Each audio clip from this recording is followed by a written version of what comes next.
everyone, hope you're all doing well. Here, let me just zoom out. Today I'm going to show you, there we go. Today I'm going to show you how easy it is if you want to ferment some foods. As you know, I do a lot of pickling, I do fermentation, but to ferment foods, it is so simple, and the benefits of fermenting food, the saying goes, a healthy gut is a healthy body. I have a whole bunch of beets that are getting very soft, so I peeled them. So I'm going to be fermenting some of the beets today. A simple way of doing it is you could put 1 to 3 tablespoons of salt per quart of water. So I've used, say, half a jar right now. This is a liter. I used half, and I put about a tablespoon and a half of salt in here, and that gives me a nice salty brine. And I only used half a jar because when I start adding ingredients to this, it is going to fill up really easy and very fast. I'm also waiting for this to cool off because I didn't have any filtered water. What I did do is boil some water, added the salt to it, and now I'm just going to let it sit on my counter, make sure that it cools off. But I just want to show you some of the stuff that I do for the family. Here's one that I just did not long ago, and it is, I'm going to show you. These are those silicone lids that you put on jars, but what it's good for is to keep my vegetables down under the vinegar. This is pickled bok choy. It is super delicious. Okay, thank you, Irma. This is the same recipe like my pickled tomatoes, so if you want to know how I do my pickled tomatoes, go check that video. I basically use garlic, and I use some pickling spices. I also use mustard seed, some mustard, some maple, so it's a sweet pickle. It's almost like a bread and butter. Well, my bread and butter. And all I did was wash the bok choy and drop them in. I've also made it where I fermented the bok choy, and once the fermenting was done, I took the bok choy and I added it to my pickle mixture. So there's many ways of doing it, but I just want to show you. These are pickled already, but how beautiful they are. I want to take a plate to show you. Look at that.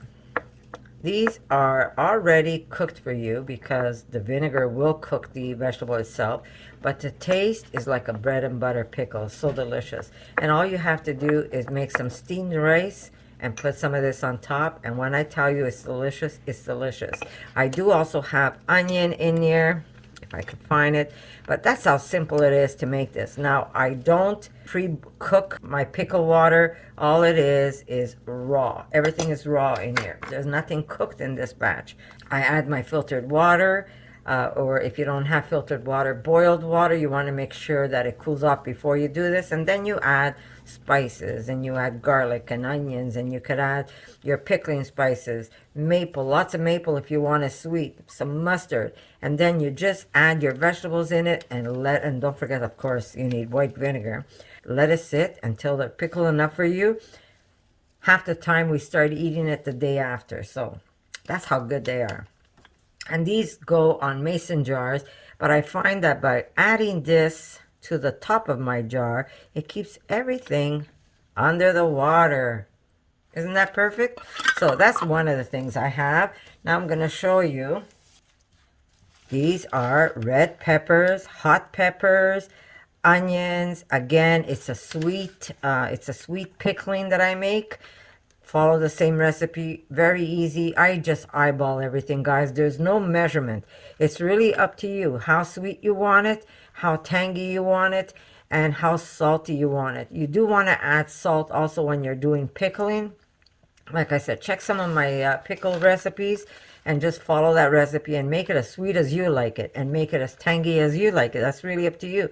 You want less sweetness, you put less. But these are super delicious. Again, these are raw vegetables that go in here. Nothing gets cooked, not the water or the vegetables. So very delicious. Here we go. We have some Asian string beans. These are fermented. These are not pickled. And ginger, garlic. This is a salt water. This has been sitting now for 5 days. These are ready and they're going into the fridge. But you can simply take some of these out of the jar, toss them with a little bit of vinegar. I wouldn't add salt, of course, or you could even rinse them if you want to. And season how you would season string beans when you want to eat them. I did add ginger and garlic, and that's it for this batch. But these are fermented, not pickled.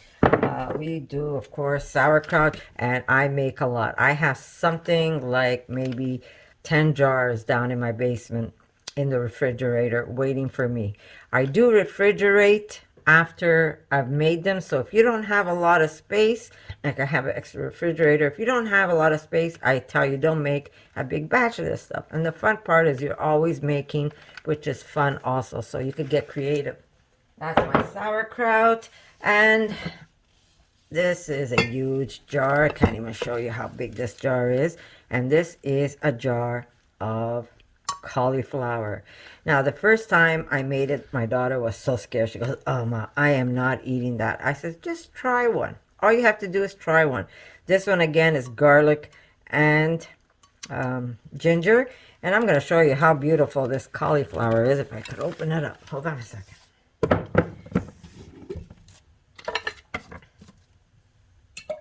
And remember, you could either eat it like this, or you could simply take this and season it how you want when you're serving it on a meal. But look how beautiful this cauliflower is. This, I fermented it for 5 days, I think.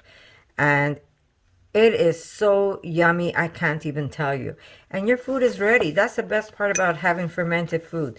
Once you fermented it and you have them in jars, all you have to do is just take some out of the jar and put it on some rice or whatever else you're cooking on the side of your dish, and you have delicious, fermented, healthy gut renewal.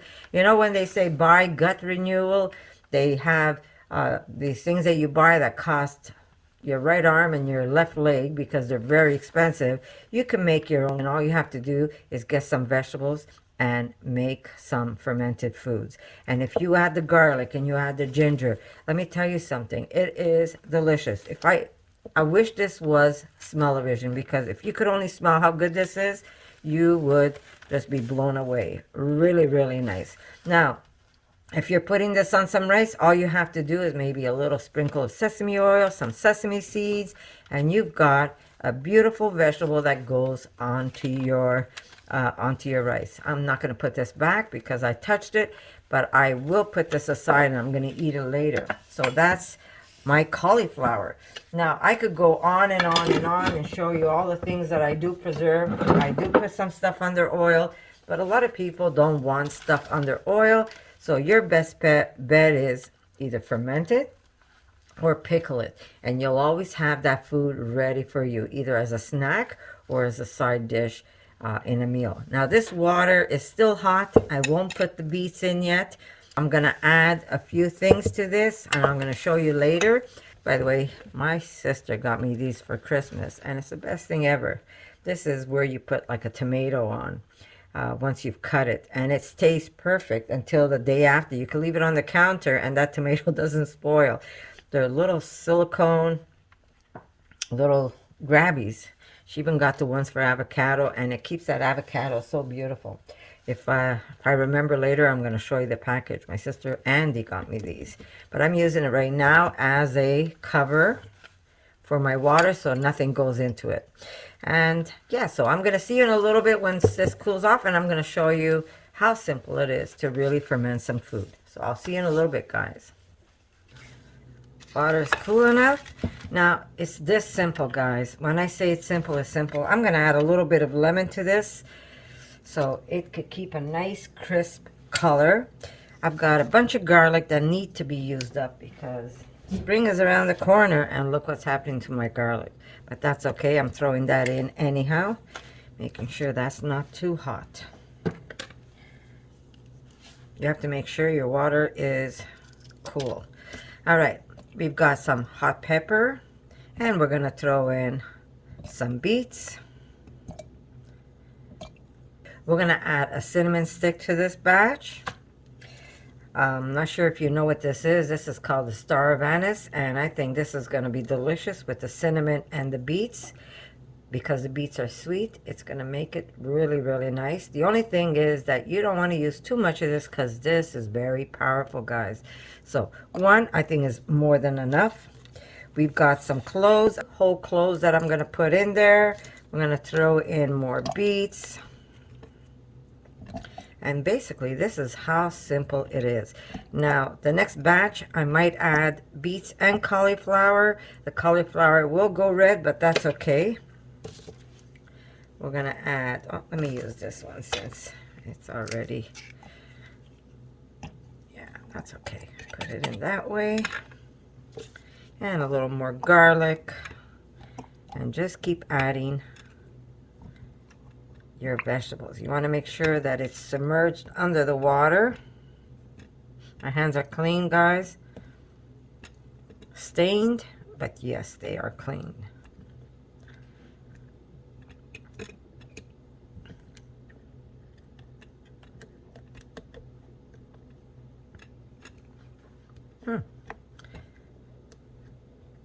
Get as much in as I can.